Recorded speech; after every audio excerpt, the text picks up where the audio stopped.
দেখো তোমাদের সবাইকে বলছি লাস্ট ক্লাস যারাই মিস করেছো তাদের জন্য স্পেশালি। সো দেখো আমরা লাস্ট ক্লাসে শিখেছিলাম মিসিং নাম্বারস, এবং মিসিং নাম্বারস এর প্রথম কিছু কোয়েশ্চেন্স অলরেডি আমি কি করেছিলাম, সলভ করেছিলাম।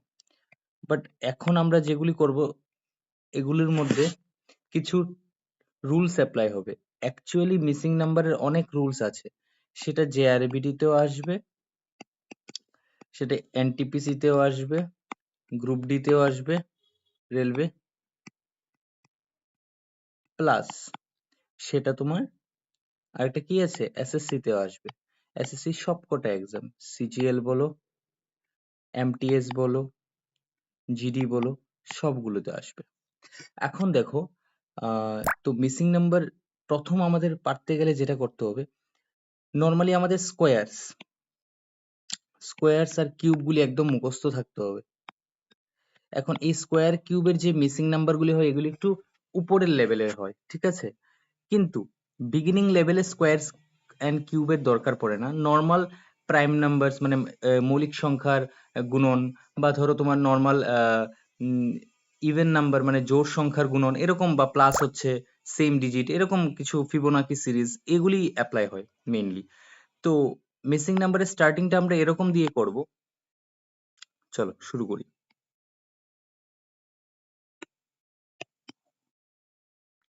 সিম্পল কিছু রুল আছে, একটু মনে রাখবে।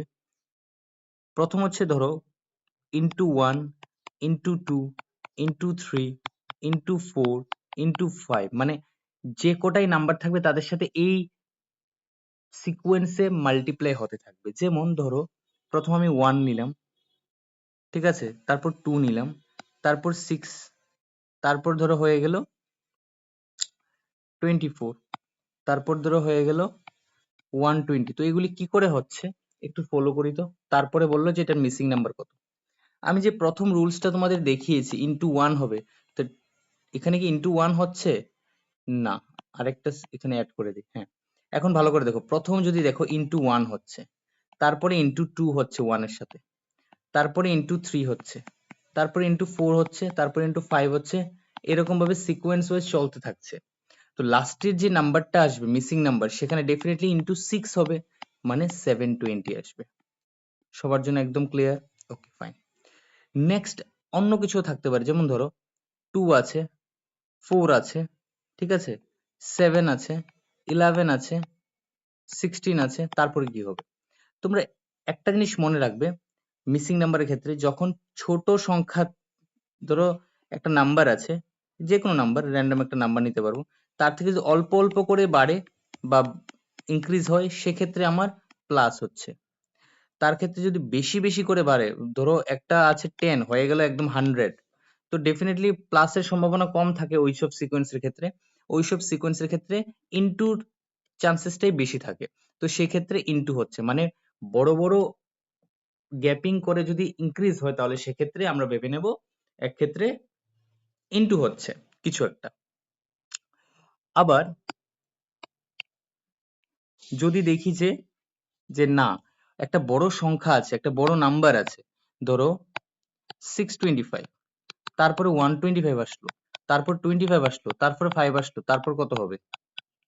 তো সেক্ষেত্রে তুমি দেখো একটা বড় নাম্বার ছিল, তার থেকে একটু কমেছে, তার থেকে আরো কমেছে, তার থেকে আরো কমেছে, ইট মিনস এখানে মাইনাস নয়তো ডিভাইড হচ্ছে, বাট কোন অপারেশনটা হচ্ছে এটা আমাদের বুঝতে হবে। মাইনাস কখন হয়? যখন কোন একটা নাম্বার থেকে অল্প অল্প করে ডিক্রিজ হয়, মানে ডিক্রিজ হয় মানে কমে, মানে ডিক্রিজ। অল্প অল্প করে যদি ডিক্রিজ হয় তাহলে বুঝবো যে মাইনাস হচ্ছে, কিন্তু যদি বড় বড় গ্যাপিংস এ ডিক্রিজ হয় তাহলে সেক্ষেত্রে বুঝবো ডিভাইড হচ্ছে। তার মানে এখানে কি ডিভাইড হচ্ছে? ডিভাইড 5 হয়েছে, পরের লাইনেও ডিভাইড 5 হয়েছে, পরেরটাতেও ডিভাইড 5 হয়েছে, তারপরে আবার ডিভাইড 5 হবে, 1 আসবে আনসার। আই থিঙ্ক এখন তোমরা ক্লিয়ারলি বুঝতে পারছো। ঠিক আছে, তারপর একদম মিসিং নাম্বার বেসিক থেকে বলছি কিন্তু। তো কি কি সিরিজ হতে পারে মিসিং নাম্বার, একটু ভালো করে যদি তোমরা দেখো, মিসিং নাম্বারের সিরিজ এরকম হতে পারে। প্রথমটা আমি শিখালাম into 1, into 2, into 3, into 4, into 5, into 6, এরকম করে। তারপরে হতে পারে যেমন মৌলিক সংখ্যার গুণন বা প্রাইম নাম্বারস এর multiple, into 1, sorry prime numbers এর মাল্টিপল, ঠিক আছে? সো কত থেকে শুরু হবে, ধরো 2 into 2 into 3 into 5 into 7 into 11 হবে, কিন্তু তারপর 9 না কিন্তু। তারপর এরকম হতে পারে অড নাম্বারস, মানে বিজোড় সংখ্যার গুণন, যেমন into 1 into 3 into 5 into 7 into 9, এই সিরিজটাও হতে পারে, এরকম সিকোয়েন্সে চলতে থাকবে। তেমনি এরকম প্লাসও হতে পারে, যেমন +1 হচ্ছে, +2 হচ্ছে, +3 হচ্ছে, +4, ডট ন্যাচারাল নাম্বার যেটা আমরা বলি। আবার এরকম হতে পারে যে অড নাম্বারস এর প্লাস হচ্ছে +1 +3 +5, এরকম করে চলতে থাকতে পারে। তো সিরিজ যে কোনো ভাবে এক্সামিনার বানাতে পারে। সো তোমাকে কি করতে হবে, তার অ্যাকচুয়াল রুটটা বুঝতে হবে, যে কোথা থেকে সেটা আমি বুঝতে পারবো যে অ্যাকচুয়ালি কোন পার্টিকুলার রুলটা অ্যাপ্লাই হচ্ছে। ধরো আমি একটা তোমাকে দিলাম, একটু অপেক্ষা করো, আমি বানাচ্ছি। এগুলো তো বুঝতে পেরেছো? আচ্ছা, একটা নতুন বানাই। ধরো 3 আছে, 7 আছে, ফলো করবে, 11 আছে, 15 আছে, 19 আছে, 23 আছে, তারপর কি হবে? এগুলো হচ্ছে গ্রুপ ডি লেভেলের বা জিডি লেভেলের, এত ইজি কখনোই আসে না।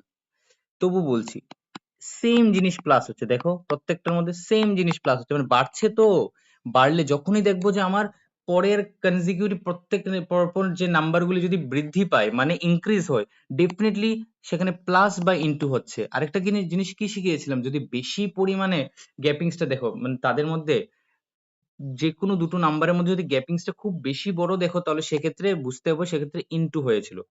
যে কোনো কিছু ইনটু হতে পারে। আচ্ছা, তো বুঝতে পেরে গেছি। এখন আরেকটা একটু লেভেলটা বাড়াই। ধরো এখানে 15 আছে, 21 হচ্ছে, তারপর 33 হচ্ছে, তারপর 51 হচ্ছে,